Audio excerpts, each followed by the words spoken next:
if you feel like you have a test coming up, or if you are you just got engaged and you have a wedding to plan, or if you have something that's important that you have to get done, or if you're concerned about your car and you really want to make sure there's an oil change, is that anxiety bad?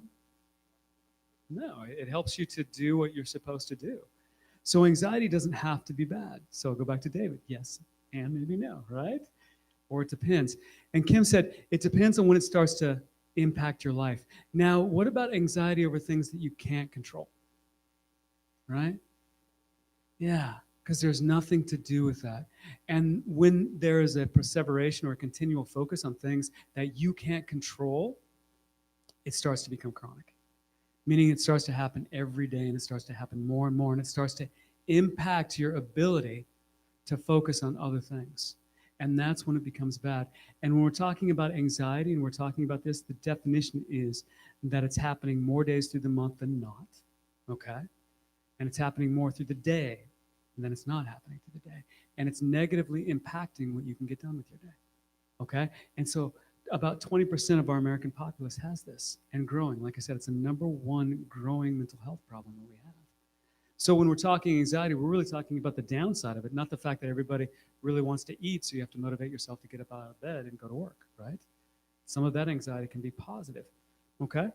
So what are some concerns from an anxiety standpoint? Well, when we talk about anxiety, and I'm sorry about this, normally I have this on the slide, but I want to kind of go through this. We have to talk about what are some of the causes. You know, because what we'll tell people a lot of times is, and this is all the free advice that we get, just stop thinking about bad thoughts. It's easy, right? Right? Okay, well then discussion's over. I guess we can head home, right? So are there other factors that cause anxiety? And if so, what are they? What are some of the factors that you think in your life that cause anxiety? Oh, fantastic. Why? Social media is great. So you're always in contact all the time, 24/7. Why is that bad? You are, and it can create a real change, right? So there's a definitive link between when, especially our young people, see that their post is liked, right? And it creates this kind of dopamine rush that can be very similar to what we do with medications, right?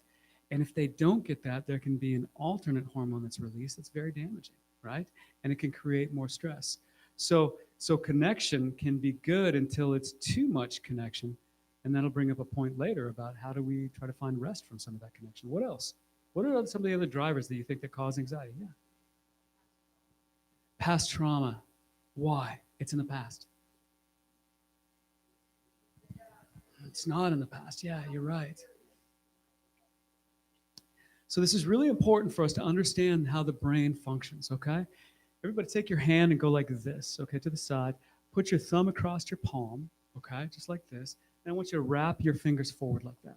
Okay, that's your brain, all right? That's your brain on hand, right? If you take a look at this middle area, right, if you unfold this middle area is, if you will, kind of the essential brain that helps you with certain things, namely which these are a lot of your emotional components, right? Hippocampus and other areas. This really does not have the capacity to think, but more so to react. That's important. Put your fingers back over. The top part is what's called our prefrontal cortex, which is really interesting, right behind your forehead, right? And your prefrontal cortex is the big part of our human brain, and that human brain allows us to reason, right? Although I might be scared of something, it has the capacity to say, you know, really, you'll be okay.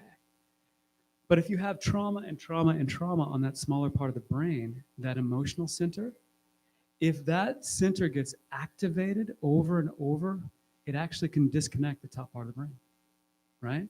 And we talk about fight or flight, you know, we've heard that. But the problem that people don't talk about, and we're seeing more and more, is that in our modern world, many of the things that we're exposed to, toxins, right? Chemicals, lack of sleep, being on devices, is disconnecting that top part of our brain and not giving us the capacity to think well, right? And it's happening in two age groups. Do you know what age groups this is happening in? 16 and 20, good guess. Go wider. What? are very young and are very old, right? In our very young, there's a very fast growing disease. I don't know if you've ever heard of it, ADHD, right? It's a disconnection of that bottom part to the top part. Originally, ADHD was described as a moral problem, but the moral center is up here. And if it's disconnected, your capacity to think calmly and to have moral input goes way down, right? You react instead of thinking things through. And the other part is in our older population, which is dementia, right? So really the growing problems that we're seeing in our populace are really mental in nature. It's kind of a little scary, isn't it? Right. Because if your body goes, you can kind of make up with that. If the mind goes, where do you go? Right? Can be a little tough. Now, what are some other things that might affect this? What about our body's health? Go ahead. Go ahead. Yeah. We can go there. Go ahead. Absolutely. So genetics is a great point. When we talk about genetics, we got to talk about a few different things. Genetics is the hard wiring, right? Okay, so everybody look and you see these chandeliers up here, right? And these chandeliers are wired, right? They're wired to a switch. That's genetics, okay? But there's a switch. Do we have a switch? We do have a switch, and that's called epigenetics, which means the things that we do in our day-to-day life have huge impact on us, right? And they can turn the switch on or turn the switch off. So even if you're wired, genetics is a big deal, but even if you're wired towards anxiety or depression, if you don't do the things that turn the switch on, your chances are much less of getting it. So here's the question: how much do we control with the switch, and how much is the genetics? Any idea? A lot. I love that. Okay. Oh, this is great. You're already coming to my next step. So keep doing this. I love this. So she says diet has a huge impact, and I completely agree, and we're going to get to that. But what about a percentage? Like, how much do I control of me, and how much is just, it's in my genes, right? 90-10 for which way?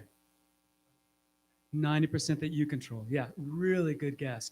We're thinking it's anywhere between 85 to 95%, right? You get a 90% on a test, not bad, right? You got a lot of control. So what it's saying is that we have the capacity to turn these switches on or turn them off. So even if you're genetically wired for anxiety, for depression, doesn't mean you have to be overcome by it. That's really promising news, right? So we bring up a point. I want to talk about this, but there's a few other things that we should talk about. If you are struggling with anxiety, if you're struggling with depression, there are some things physically that you want to have looked at. You really want to check your vitamin and mineral levels, right? 30% of the American populace is depleted on magnesium. More than 40 is depleted on vitamin D, right? More of us are depleted on B vitamins. Why do I bring those up? All of those are associated with anxiety.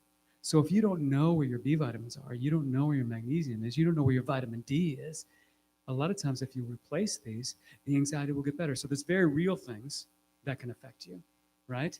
And they can affect your body as well, right? Thyroid is a big issue. Heart problems can sometimes be a big issue, right? Some of the things we can do and change, some of the things that we can't. But we talked about what are some of the things that we can change. And this is really where it starts to become powerful. So when we take a look at anxiety, and what I teach in my clinic is that this is just like any other problem. And you have to take a look at us as a unit, right? We're a body, there's a physical component. So we have to do the physical workup. We're a mental component to us, right? And how we think. Has anybody in here had a thought that was wrong other than me? Okay. Everyone got 100% on every test they've ever taken. Good for you. All right? So this means that what we think is not always right, correct? Well, wait a second. Let's think about that. Right? What we think is not always right. So there is a mental component to this. Sometimes anxiety can be caused by very wrong thinking, right?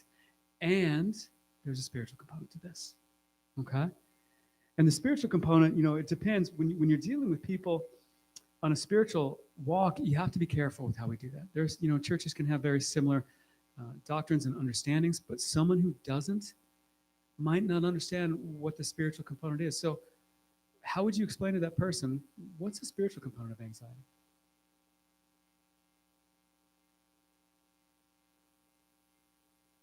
What's the spiritual component of a life?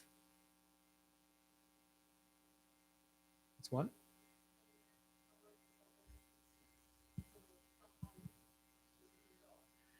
Absolutely.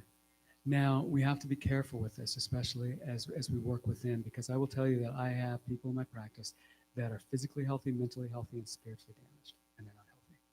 I have people who right now are suffering from terminal cancer that are spiritually super healthy. They're physically not, and mentally they're challenged, and they're doing great, right? So this can be tough because the spiritual dimension of who we are is really what brings value to life, right? It's what's really true. It's what's really deeply accurate, okay?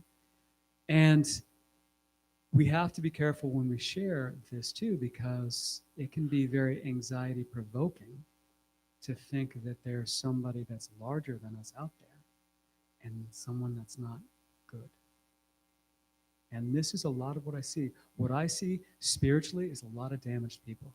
I see people that have had interactions inside different spiritual um, churches and different belief structures that have been really, really hurt, right? So we have to be careful when we talk about this, is that there has to be a fundamental trust that something's good in order for us to not believe that there's a reason to be anxious, right? So what we've learned so far is that there's a physical component, right? We've learned that this can be chronic and debilitating. We've learned that there's a mental component, and it's not just telling somebody to think nice thoughts, right? It can be deeper. There can be some problems as far as how we think, and we have to really look at that. And there's a spiritual component, which is the deep side of what really brings value to life, right? And then all of those, if we're going to really deal with anxiety, all of those have to be addressed, right? Really important for each one of those to be addressed, okay? So what are the ways that we talked about? If we can reverse this, what are some ways that you found in your life that would help? I want you to just take a moment, right? We're going to do 30 seconds. I want you to just kind of close your eyes, and I want you to think about a time in your life where you didn't feel anxious. You felt good, safe, trusting. Come up with an idea of when that was in your life.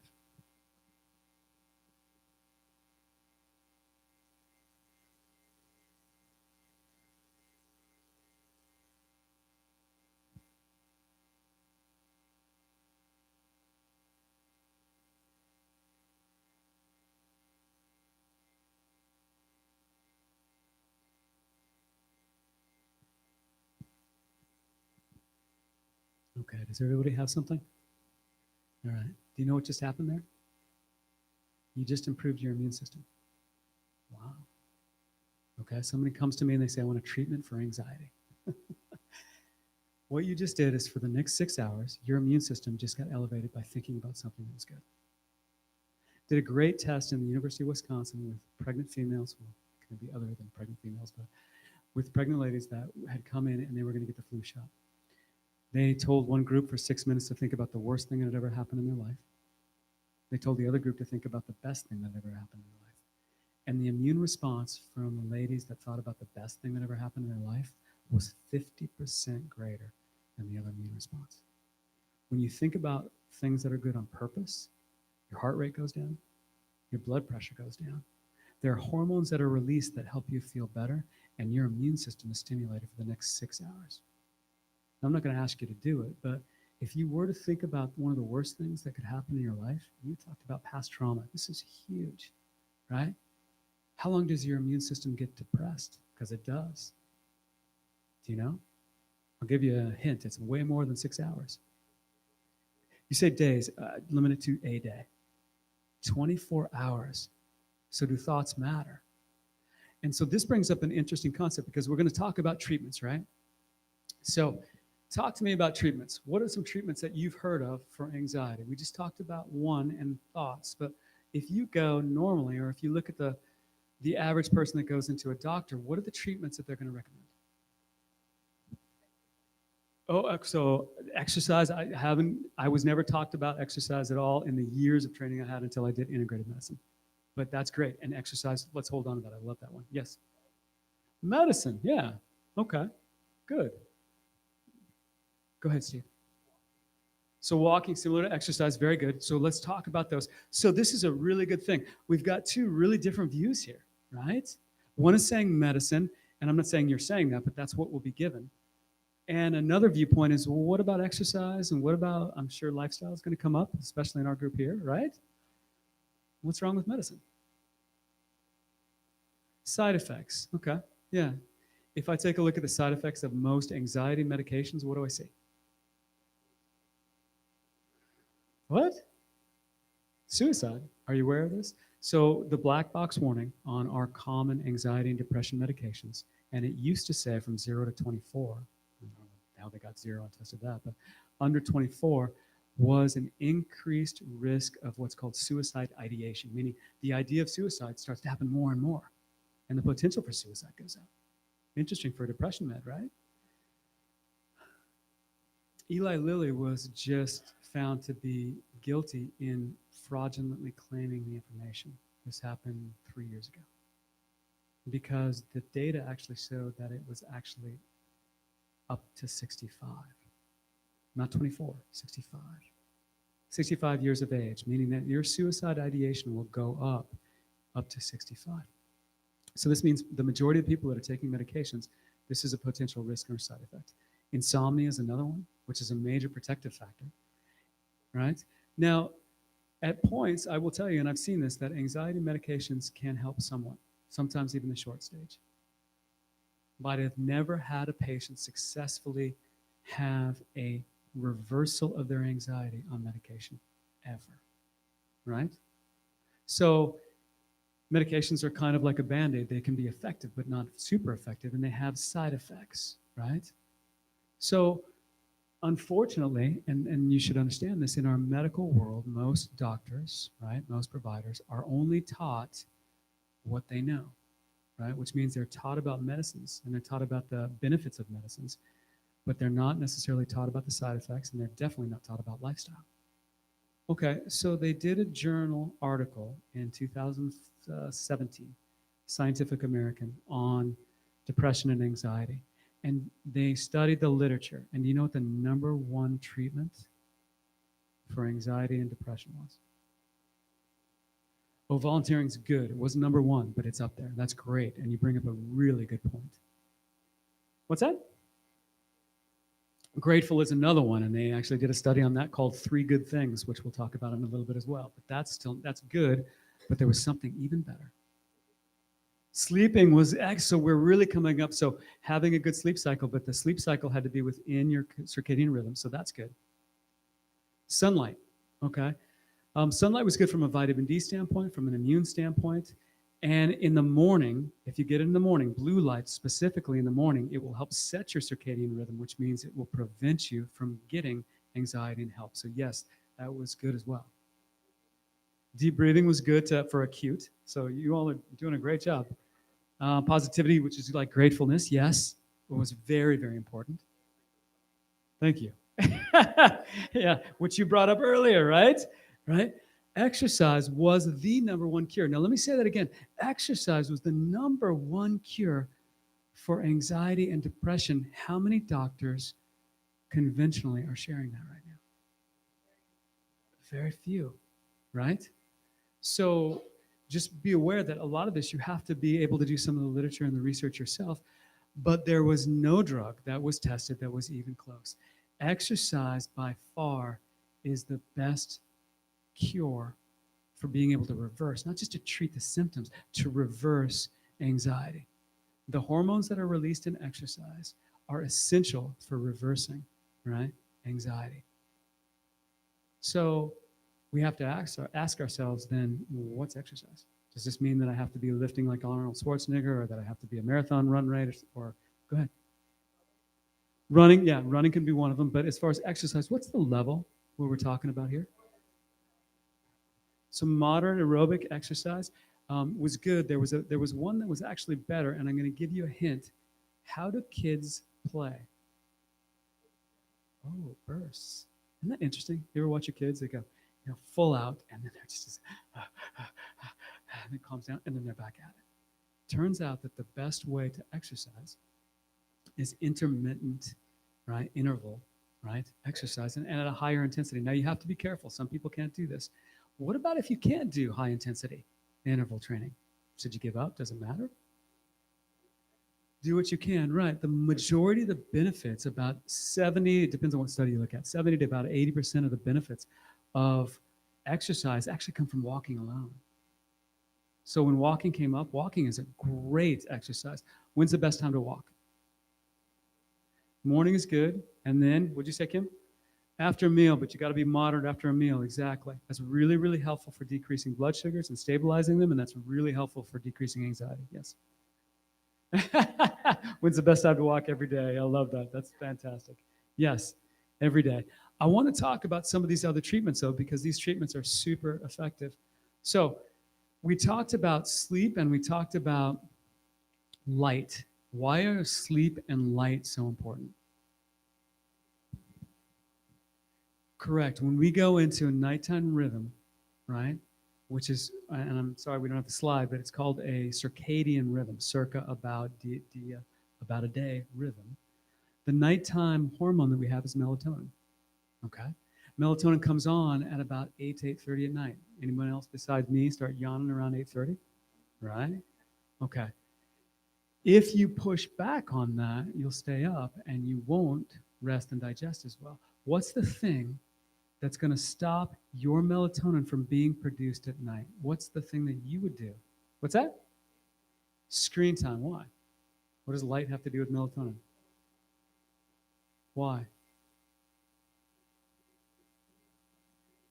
It does. So what does that tell us, right? It tells us that the gland, and maybe you knew this or didn't, the gland that makes melatonin, which is your nighttime restoration hormone, is the pineal gland in the middle of your brain, and it's directly connected to your eyes. And if there's light coming in, specifically blue light coming in, that's very powerful on our screens, right? Then it tells your body, hey, light is daytime, I don't want to sleep. And then your body stops making as much melatonin, and it's harder for you to go to sleep. Have you ever noticed if you stay up and you watch something and it's later, that when you go to bed, it's fitful and it's hard to get to bed? Am I the only one that's seen that? Right. Okay. So it's really important for sleep. What time is best sleep? And I know we've talked about this before, but what time is really the best sleep? We say before midnight, but if you look at the melatonin curve, it makes sense. Comes on at 8:30, peaks at about 1 a.m. What do you know? So that perfect time really is about 9 to 1. Is fantastic. And then your melatonin starts coming down, right? As people in our room have gotten older, do you wake up earlier? Naturally? Right. So if you're doing more and more screen time at night, you're telling your body, stop doing melatonin, right? So is there a time for screen time? Is there a time for blue light? Because we just said it's bad at night. Is there a time that's good? During the day, because it does in the daytime what we talked about. When's the best time for you to reset your circadian rhythm to have either blue light, which is artificial, I don't like it, as well as real blue light, right, outside. But when's the best time to get blue light? Before what time? Before noon, a little earlier, a little earlier. Before 9. Before 9 is really the best time because at that time your melatonin production is coming down. There's another hormone that starts to come up, and what's that one? Cortisol. All right, serotonin is good. Serotonin is a mood hormone, right? And serotonin turns into melatonin, okay? So there's a mood connection between mood and sleep, and that's why it's beneficial. But the one that comes up in the morning is cortisol, and to stimulate that one, melatonin has to be out of the system, okay? So this brings us into another fact. If we're walking and getting blue light in the morning, and that's great, and our hormones are starting to be reset, right? So that there's not a hormonal problem for anxiety, well, then we're talking about food too. Is there a food connection to mood? Oh, yeah? Why? So is there some kind of connection in Christmas time and maybe sickness or Halloween or right? Right, but the types of eating, right? Have you experienced any kind of mood connection with your food? Right? Okay, talk to me. What have you found out? What do you know from a mood standpoint? What helps you feel good and what doesn't? Lisa. Sugar and flour makes you feel horrible. Where? So your mind, right? So not just your body. Does it make you feel tired? Okay, so sugar and flour. But to be careful with flour. Some people are allergic, so we can watch that. But a sugar kind of across the board. So any kind of sugar, or does it have to be more? Does it a difference if it's like heavily refined or if it's a piece of fruit? Because both technically have sugar. So corn syrup, why? So when we talk about this corn syrup and we're talking about sugar, corn syrup is really highly processed, right? So let me give you a for instance, right? If you were to have orange juice in the morning and orange juice about that big, right? Would you eat 10 oranges in the morning? But you'd easily drink the juice of 10 oranges, right? Would you eat 20 sugar beets?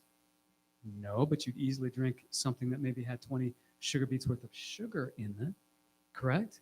So it's the processing, it's all that sugar that we're never supposed to get because we're supposed to have fiber with it to slow it down into our body because little bits of sugar at a time is healthy, but spiking sugars are really dangerous, right? And that really affects our mood and our sleep, right?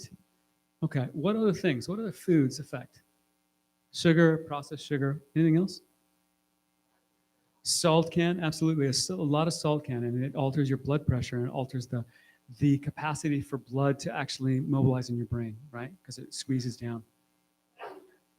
Caffeine. Okay, why caffeine?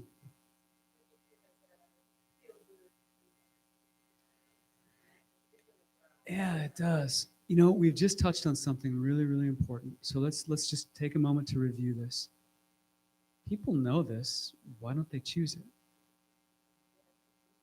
Why are they choosing caffeine? You said they were addicted, but let's talk a little bit more about that because, you know, there's a lot of addictions in life and it's all the same pattern. What's the allure, the draw of addiction? Gives them a high. Interesting. Okay, Lisa. It's totally social. So a high can be not only physical, but it also can be social. Talk to me more about the social. What do you mean by that? That's a great point. Yes, you do. Yes. And that link is really, it can be really, really common, right? And it depends on the circles that you move in. I will tell you that when I was in the Navy, the link was alcohol, right? You had a bad day, let's go get a drink. You had a good day, let's go get a drink, right? Didn't matter what the day was, the outcome was let's go get a drink, right? Is it possible in other circles that maybe the link perhaps is sugar? Oh, you're not feeling well? Let's go get something to eat, right? Oh, this will make you feel better, right? And Christmas time, oh, I cooked you something special, right? Is it possible that we have a link as well at points? So we have to be careful with the link because it is social. And here's the danger. So let me talk about 2 points with this. First of all, it's really important to understand the addiction cycle.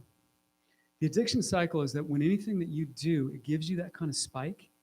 Okay, if this is your baseline, right? And it's better on a slide, I apologize for that. This is your baseline, and you have a spike, that feels really good, really quick, and your mind holds on to that. Wow, that was great, right? And put in whatever it was, shopping or alcohol or drugs or sugar, right? That spike feels really good. Now it's going to bring you down, and the body has to correct. And when you go up really quick, the body needs to correct really quick. And so when it brings you down, does it bring you back down to baseline? A little bit below. And that starts to become your new baseline. Now, if you continue to do that, and you have a spike and you come down, and a spike and you come down, and a spike and you come down, and a spike and then you come down, then you end up talking to somebody who says, I need caffeine in the morning just to feel normal. Now, here's the good news. You can reverse that. So if you feel like you're in that point, it's something you can reverse, right? Now, let's talk about the other things that are healthier for you, healthier sugars, right? The graph is different. The graph goes like this. It's a soft high. It's not as high. This one was up like this. It's very soft. And it comes back down. And it leaves you where? No, slightly higher. Wow. So if we started here, and this was baseline, and we end up doing something like caffeine or sugar all the time, and this is baseline, or we do something healthy. Exercise does this. Healthy diet does this. We talked about being out in the sun. Sleep does this. It leaves your baseline slightly higher. If we continue that out over here, right, eventually the addiction that you thought was going to give you that great high is below the floor. And the soft things that you didn't really see a huge difference in are leaving you way up here. But the hard thing with addiction is it's really hard to say, yeah, but that's a while to get there. But we're going to get there. right? You're going to go one or two places.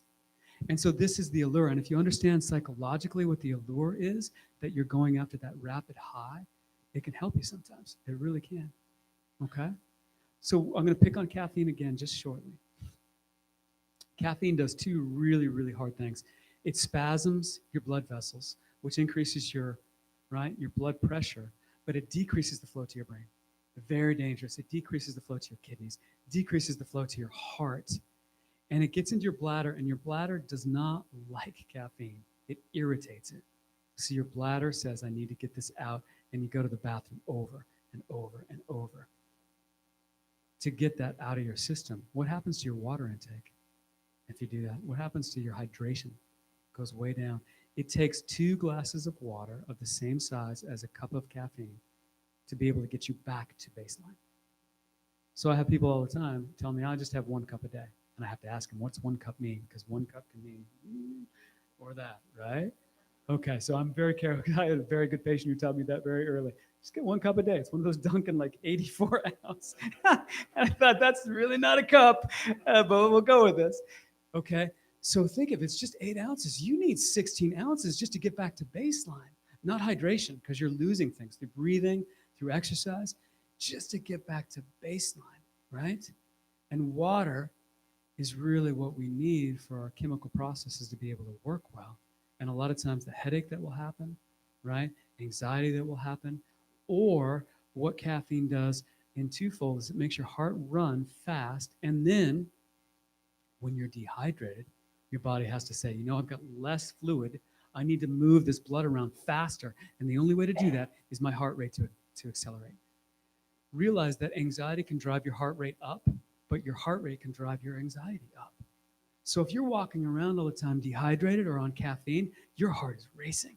And you may feel anxious and not even know why. Now, some of the young people in the room, help me out with this. Caffeine a problem in our society? All right, the older people in the room, I want you to raise your hand and think about when we talked about caffeine growing up. What was the caffeine we were talking about? Tea and coffee, right? Your mom and dad had some tea or coffee in the morning, right? Young people, help me out. When we're talking caffeine now, what are we talking about? Soda, Red Bull, thank you. Red Bull. So we have Frappuccinos, right? Or we're talking about, right? We're talking about a caffeine level that we never saw 30 years ago, right? The level of caffeine that we have is a whole order higher than what we did, and some of the problems that we're seeing. So when we talk about anxiety, caffeine's a huge part of that. And someone says, "Don't take my caffeine away." Okay, this gets back to what Lisa was saying, and I really want you to think about this when you approach it yourself, or if you're trying to help somebody else out. People know that that's a problem, but that's not how addiction works, right? If you just tell them, would you just stop? You know it's bad. How effective is that? Why is it not effective? Because yeah, thank you. They're not stupid. So they knew it was bad, and I'm telling them like they're stupid that to stop doing something you know is bad. How's that making them feel now? More stupid, right? Now you think I'm stupid, right? I knew it. Now you think I'm too stupid to fix it. Right, right. So this approach has to be careful in how we do that, and we really have to be sensitive to where people are. You know, we have a lot of examples of how people have done this. One of my favorites personally is the example of Christ and how Christ treats people. Do you notice ever that it's always about asking a question? Wow. I don't know if you've had a chance to read some of this, but if you have, I love the way he asks questions and tries to find out. Because if we ask questions, we're going to find out what Lisa told us. It's more than just physical.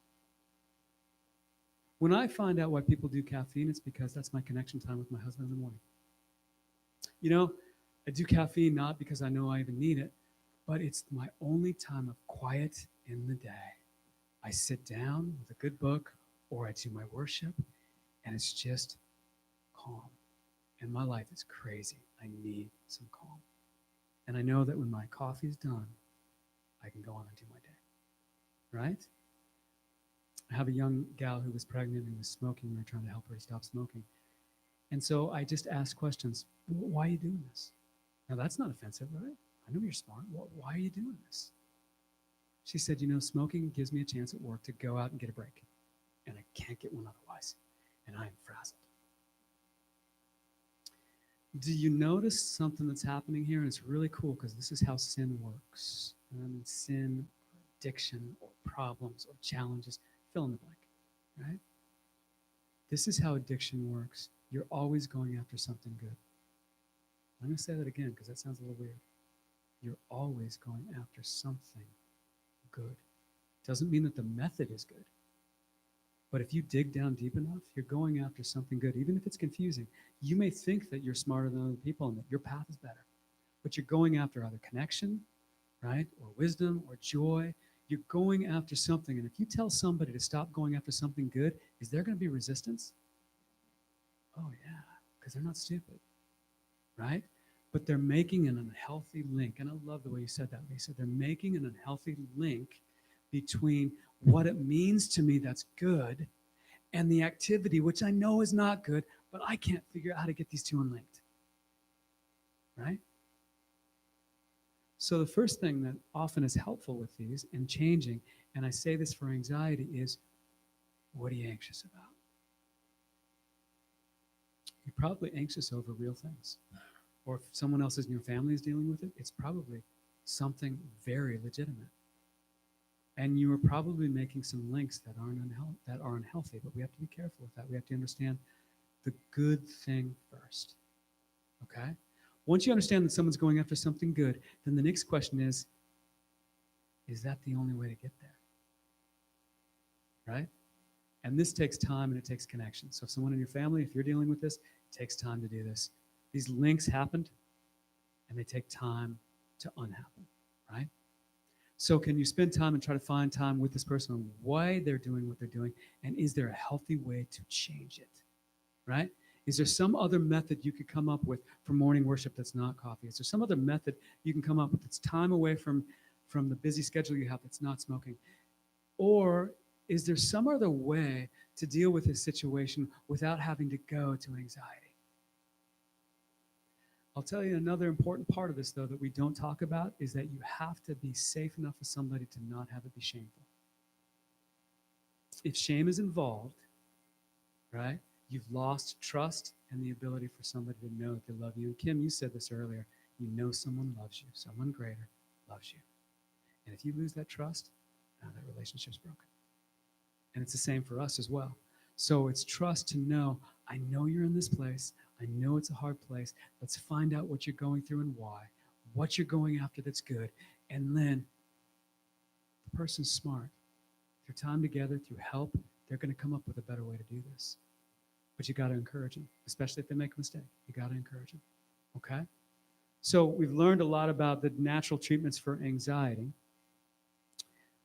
I thought you brought up a really good point, and that was volunteering.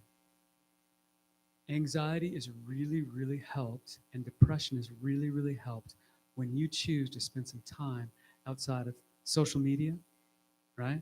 And outside of things that are just about you. You've got to find a way to be able to give back to something greater, right? And so spending some time about what is on your heart that you want to be able to give back to, so critical, right? And when you're doing that, or when you're doing exercise, or when you're doing something, a wonderful thing happens to that mind. That prefrontal cortex starts to come back. And you have creativity, and you have the ability to think about things, and you stop having so much of the baseline worry that doesn't make any sense, right? Really, really important. So we talked about physical. We've talked about some mental issues, right? We've talked about one thing that I'd like to kind of come back to, and Angelica brought it up. What's the importance of choosing to think about your thinking, right? We often don't think about our thinking. We just accept it as accurate, but it's not. And so this is a really important process of anxiety, is to really look at your thinking again without shame. What am I thinking and why? Is it accurate? That's one part, but that's not enough. And then there's another thing that you really need to start adding to this. And I'm encouraging you to do this at night. All right? Choose to have your nighttime routine when you're going to bed be something that's just focused on good. Do not allow any thoughts of worry. If they come up, just push them to the side. That's only a time to think about what was good about your day, what's good in your life, what you're hopeful for. Because if you do that, you will start to rewire how your brain sees things, and you will be able to release hormones that let you sleep, be more restful, and then your body starts helping your mind, and your mind starts helping your body to be less anxious. Okay? Yes? So much that it can take a lot of pushing away. Like sometimes I've had to do it for a subject that's bothered me 20 times. But the more you do it and the more you push that way, it's not saying, okay, I don't have to deal with that problem, but the worries that you can't fix and pushing aside, and then it becomes more and more uncommon. The more you do it, you just stop. So I don't know if you heard that, but that was a beautiful point. Basically, it's not easy, but if you continue to do it and continue to focus on it and continue to allow this to be what you choose, then you start choosing your thoughts and your thoughts aren't choosing you, and it gets easier. I have never had somebody come back to me if they are committed to this and say that they couldn't do it. It's hard initially, but it's really important to choose our thoughts, because as you think is really who you become, right? That's great news, because it means you can choose your thoughts. And again, when the thoughts are off, there's a difference between guilt and shame. What's the difference between guilt and shame? When you think of those two words, what's the difference, Lisa?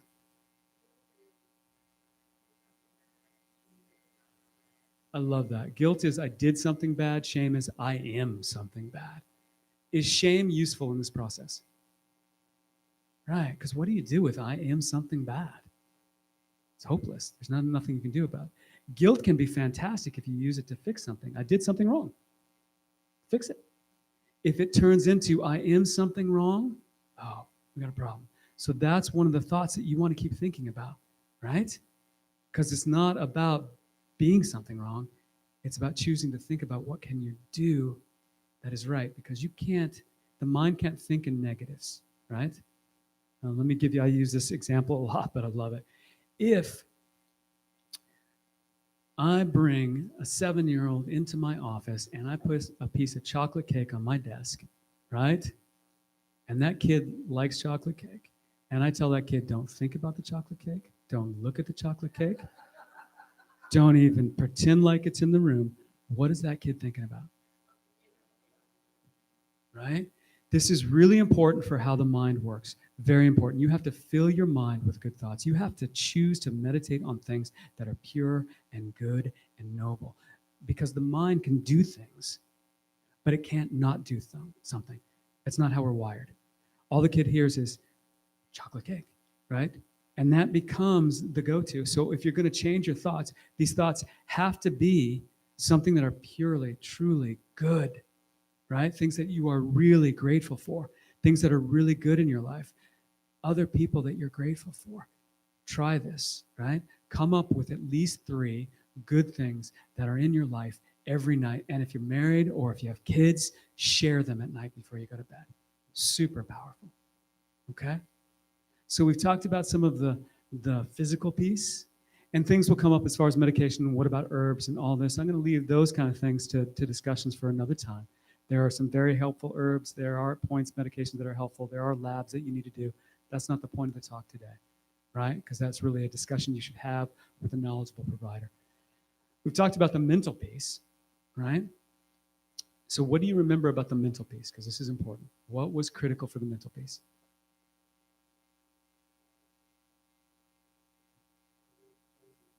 How you frame your thinking about your thinking, taking hold of every thought and saying, is this accurate? Is it good? Yes.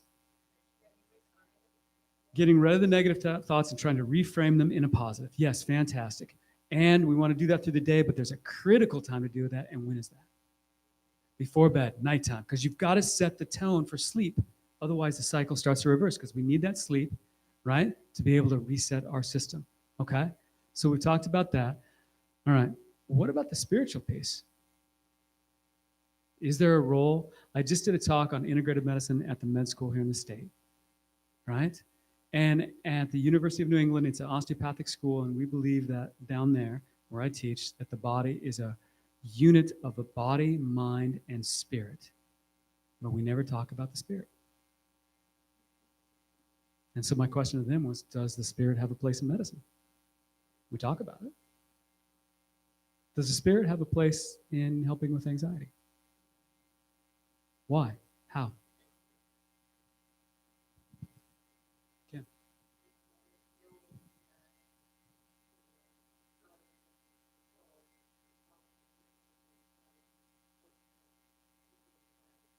Mhm.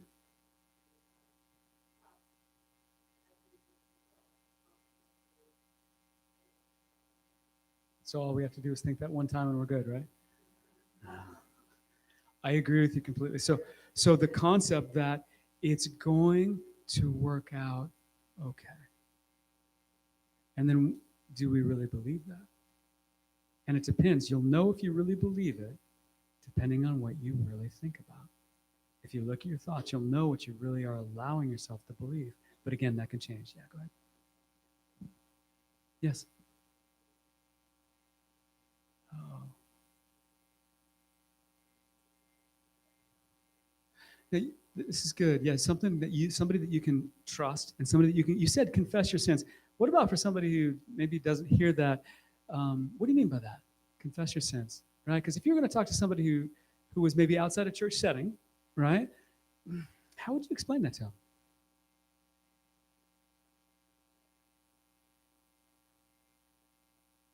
Yeah, yeah. I'll plant a seed of a possibility. Is it possible that the ultimate addiction is sin?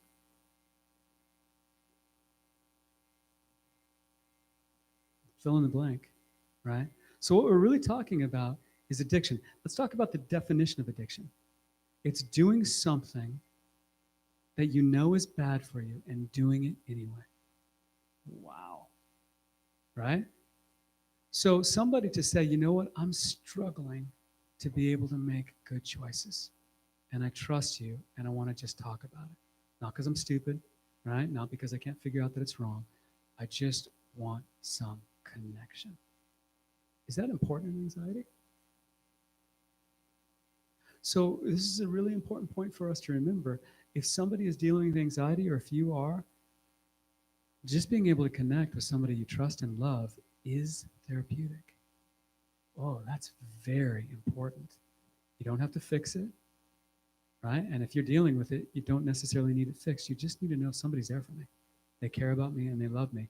And over the course of time, that is very therapeutic. So trusting in the outcome, Kim, was what you said, right? Making sure that we have the ability to talk to somebody about our challenges that we're struggling with, right, is important. We talked about a way to do that. What else? Yes. Non-judgmental. Why?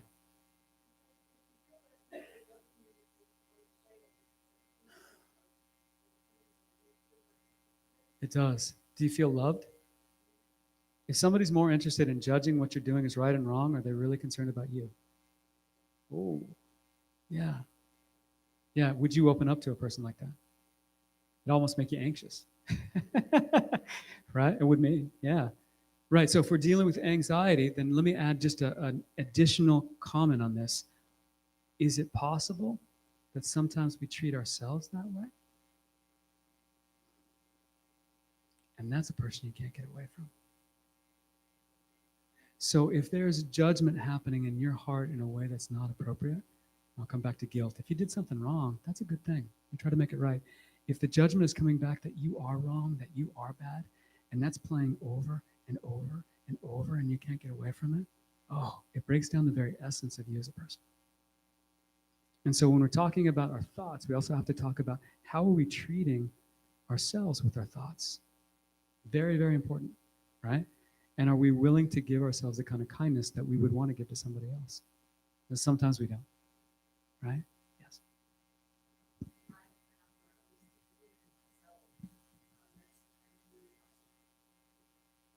Oh,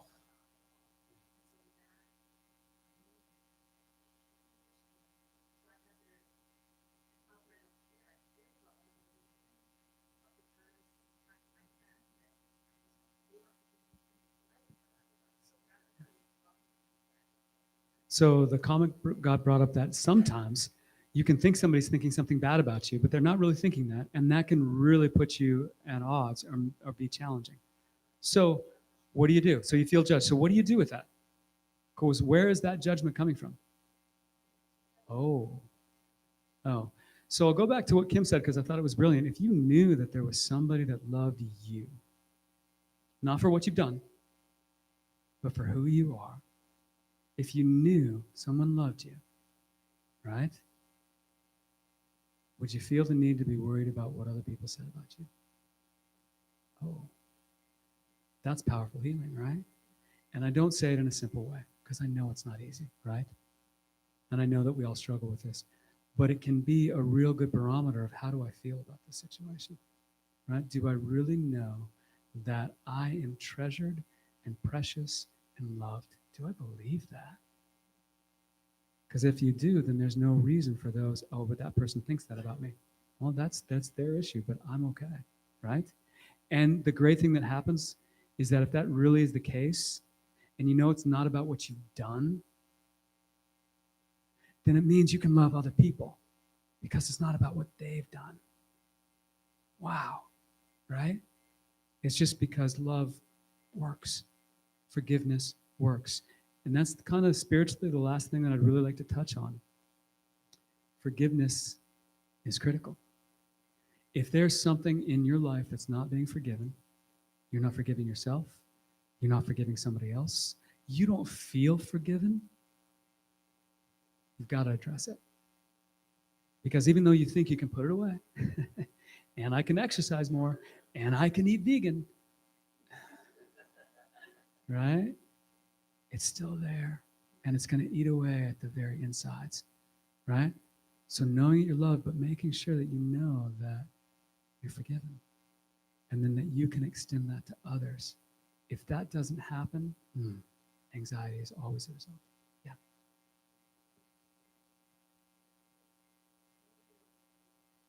Mm-hmm. Mm-hmm. Oh, right. So did everybody hear that? Okay, so say it again because that was beautiful. God can't misunderstand you. He knows everything that's going on in your head. You're constantly worried that people are misunderstanding you. Sometimes you misunderstand yourself, but God can't. So if we know that God understands us, even when we don't understand ourselves, even when we're making mistakes, and even though His best good is for us, right? Then that can take away the anxiety as well, right? Yes. I think it's not what we eat that affects us as much as what's eating us. It is, and I know I said that was the last thing, but oh, you got me started. Um, One thing that I want to just talk about, I think, from a physical component that I should have mentioned, and again, I'm sorry, it was in the slides, is that the world that we live in right now is a world where um, health is very much at risk. Okay, our water is often contaminated by toxins, right? So you want your water to necessarily be pure. Our food is contaminated with toxins. What do I mean by this? If you are eating non-organic wheat, non-organic meat, non-organic dairy, you are eating antibiotics. Now, why is that a problem? Antibiotics then go and kill the healthy bacteria in our gut. The healthy bacteria in our gut make something called butyric acid. That's then converted in our body to gamma aminobutyric acid called GABA. Why is that important? That's a primary calming neural hormone in our body. If your gut is off, anxiety is going to happen. And our guts are way off here in the US, right? We're told not to go out in sunlight, right? So all the messages that we're getting, right? We're told, in as far as exercise, it depends on the exercise. So a lot of times people are sedentary. We're not told about screens. So I just want you to reflect about some of these things. I've got some notes that I can share if you want to. There's some good places that you can go and find the information, right? But we've covered some of the topics. I wanted to leave the last several minutes just for questions and answers because I knew that there might be some. Okay? So any questions? Oh, I can't believe I did a good job of covering everything. Yeah.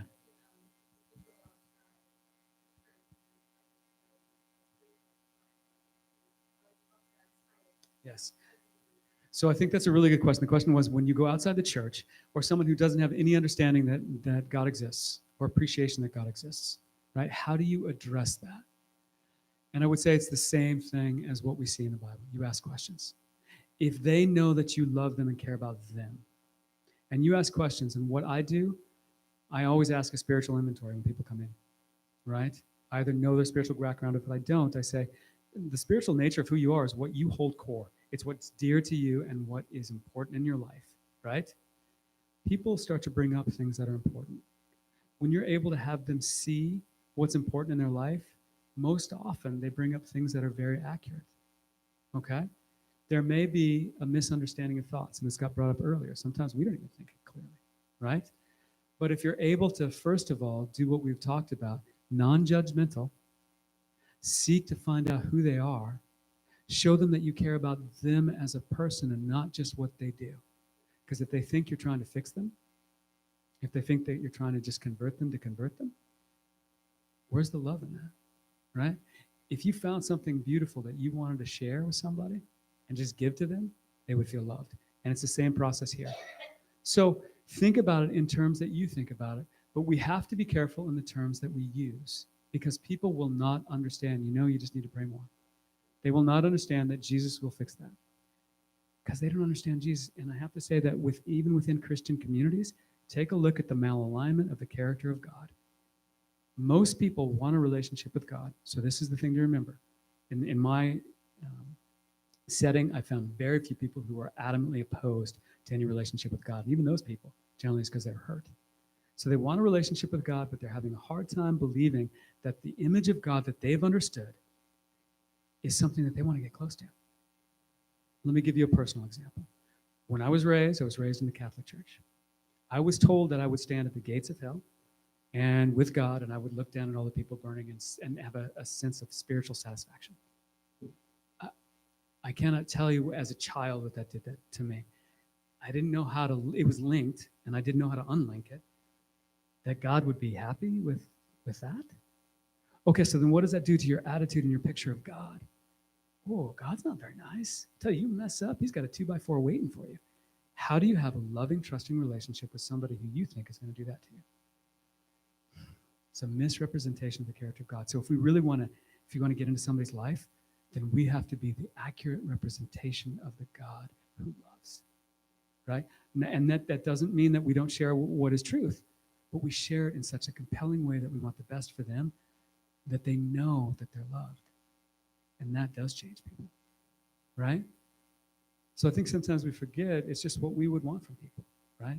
And so the character of God and really trying to find out what's important to them would be what I have found in my practice has worked really well. Any other questions? Yes?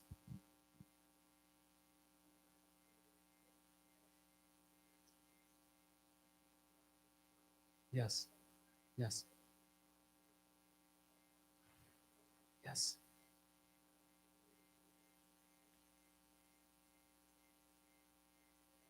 I think it's a great question. So your question, I'll try to rephrase it, is what if somebody's in an unsafe environment? What if somebody's in an ongoing trauma? What if somebody is really, they were right, and they have a reason to be angry at somebody, or hurt, or not to forgive? Trauma. Yes. Agreed. Right. On that, quite honestly, I think the first and the most important thing is, are they safe? Right? Because if they're not in a safe environment, then we can talk all you want about how you think about you think. That's not going to help them. But if they're safe, so that's the first thing. Once they're safe, now if they're outside of that trauma, then you have to do a few different things. First of all, the link that we often make in forgiveness is that you forget or you somehow say it's okay. That's not forgiveness. Right? So forgiveness is stating something that's a fact. You hurt me. What you did was wrong. Right? And I am choosing to release you from that. Right? And that can take time. Right? And so you have to work with somebody to be able to do that. But you never couple forgiveness with pretending that it was okay. It's not. But you go past that concept of what was wrong into what is better. And it also does not mean, and this is the other unhealthy link, that I'm going to hang out with you now, that I'm going to completely trust you now. Trust is earned, respect is earned, and it takes time. Forgiveness does not mean foolishness. Forgiveness does two things, though. It tells the person, it frees them, right? But it also frees the person from maintaining a prison of constantly reliving what had happened. Because then it gets into something where you can forgive ongoing. As it comes up, you forgive it. Not because it was right, but because you're choosing to release that person. And then a wonderful thing happens, then it starts to heal you. And you have something that you can do, like these good thoughts at night. And that's why I bring it up at the last. Forgiveness is tough, but great work. And often what happens in forgiveness is the person that was at fault may or may not get it, but the person that releases them, if they do it well, I've never seen it fail for them. That's promising. I don't know if that answered the question. Okay. Okay, yeah. Sure.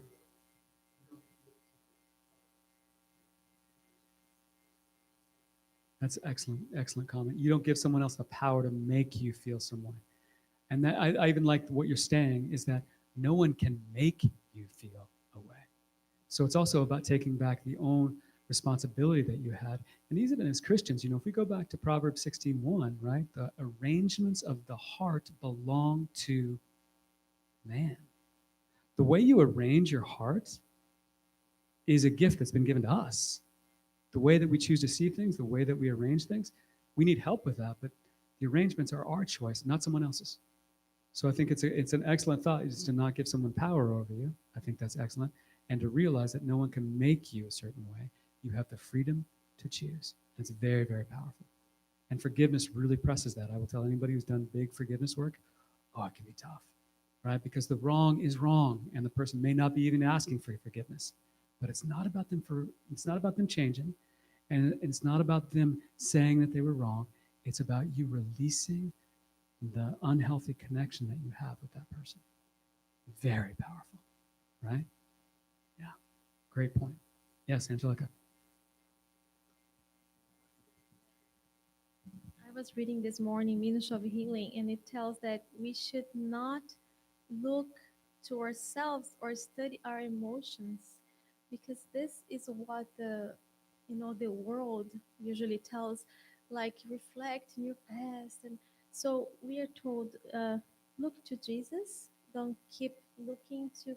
Sometimes I read a quotation in um, what did Adventist home that says that the enemy, he makes bigger in our minds. Sometimes, for example, husband and wife, the husband says something and the wife is, oh, I'm so sorry. And the wife is feeling so sad, and the husband does not want to make her feel this way, but the enemy comes and keeps talking in our ears, and that happens with all settings of work and study. The enemy makes to appear bigger. So we have to do not study our emotions as much, but act about serving others. And you are going to talk about Three good things. Those were the things at night, right? So that the study was called Three Good Things, and it was having you think about three good things at night and helping you in your decision-making process. And so this is a great point about emotions too. I tell people emotions are like having kids. They're great to have in your house. They're wonderful. They bring joy to life, but they should never run the home, right? And what I mean by that is your thoughts, really. Your thoughts will drive your emotions. You got to be careful. Your emotions will drive your thoughts. So I think this is an excellent point. And we're supposed to bring our thoughts into captivity and look at them as, are they healthy thoughts or not, in the light of something that's greater. So excellent point. Steve, yes?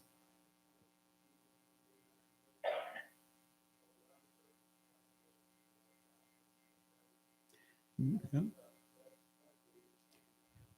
It does. It's interesting now because we're seeing from a lot of different sources that are more so Eastern in context. There's a thing called laughter yoga, and you were doing these really deep belly laughs, and it does release endorphins and other healthy neural hormones. So we have to be careful that links all over the place are being made, and a lot of times what we're seeing is that there are sometimes unhealthy links because people don't appreciate yoga is a religion, right? And so you'll want to take a look at the religion in that context. But the laughter component of it is good. So you want to, I would be careful that we have to be very thoughtful in these times about what's accurate and what's good, and not just reject something because it's associated with something, but really test all things and hold fast what's good, right? So great point, Steve. All right. Any other questions? All right. Thank you for your time. Was this helpful? Okay. I'm sorry about the lack of slides, but I think it worked out better because we were able to talk with each other. Okay. So I don't want to offend anybody, but I was going to close in prayer. And you had something to say, Rose?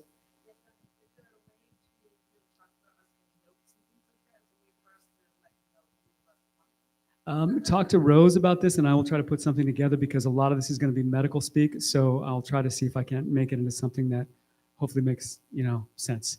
Because a lot of times medical speak is just trying to use old dead Latin words and sound important. And so I'll try to make it into something that's easy. Sure. Okay. All right. Let's pray together. Father, thank you so much that you've given us the privilege of being able to have you as a perfect example. Thank you, Jesus, that you came and you showed us that we could live in a world full of anxiety and choose not to participate. Choose to have thoughts that are higher and more wonderful than what the world would give us. And we've talked about some important principles today.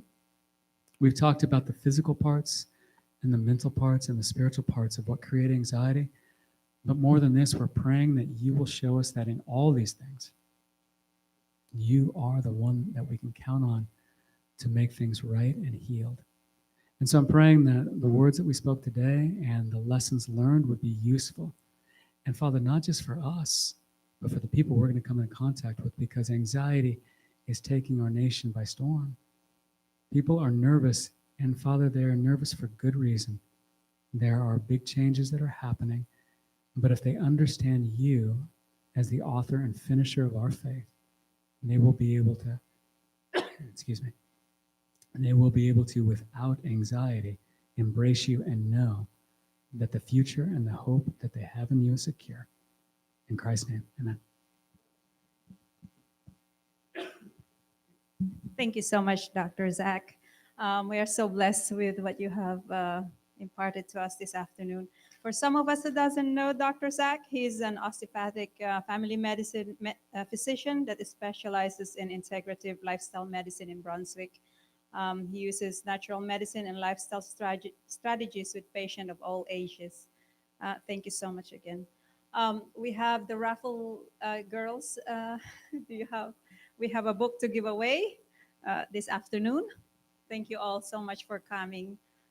We have this book called Telling Yourself the Truth.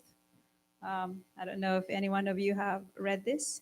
It's written by William Backus. He's a Christian psychologist. And here comes Olivia.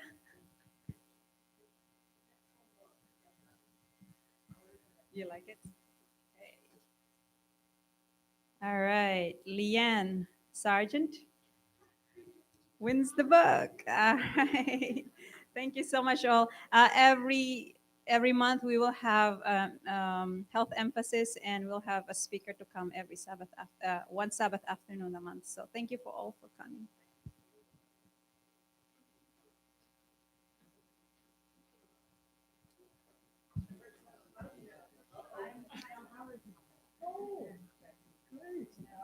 Thank you so much. Sorry about the slides. No problem. I think so. We're saying the same thing. Some people came after, so I think it's good.